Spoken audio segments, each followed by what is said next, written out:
ज्ञान the treasure में आपका स्वागत है। और हम आपको बताएंगे कि सर्वप्रथम हनुमान जी ने रामायण लिखी थी, लेकिन उन्होंने ये रामायण समुद्र में फेंक दी थी। आपको पता है रीजन मैं आपको बताऊंगा।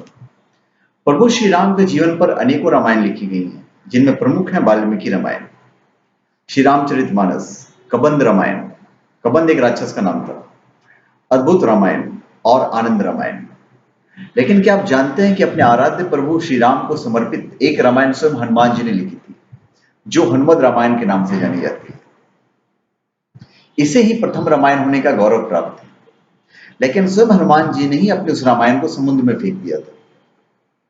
लेकिन उन्होंने ऐसा क्यों किया था?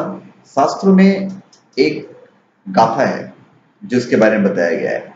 शास्त्रों के अनुसार सर्वप्रथम राम कथा हनुमान जी ने लिखी थी, और वो भी एक शिला पर अपने नाखूनों से लिखी थी।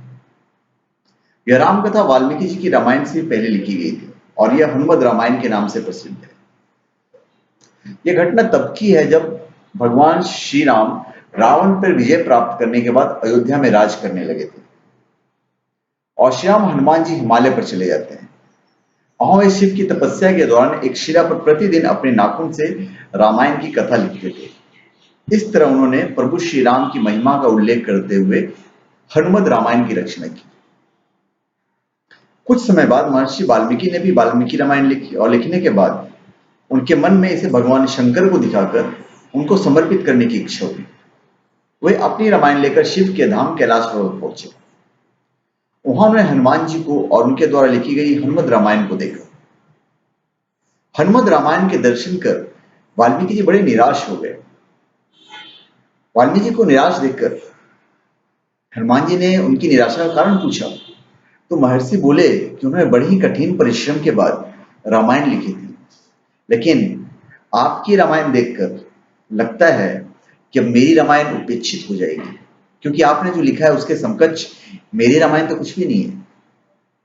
तब वाल्मीकि की चिंता का शमन करते हुए श्री राम हनुमान जी ने हनुमद रामायण पर्वत शिला को एक कंधे पर उठाया, और दूसरे कंधे पर महर्षि वाल्मीकि को उठाकर समुद्र के पास गए, और स्वयं द्वारा रची गई रचना को श्री राम को समर्पित करते हुए समुद्र में समा दिया। तभी से हनुमान द्वारा रची गई हनुमत रामायण उपलब्ध नहीं है। हनुमान जी द्वारा लिखी गई रामायण को हनुमान जी द्वारा समुद्र में फेंक दिए जाने के बाद महर्षि वाल्मीकि बोले कि हे राम भक्त श्री हनुमान, आप धन्य हैं। आप जैसा कोई दूसरा ज्ञानी और दयावान नहीं है।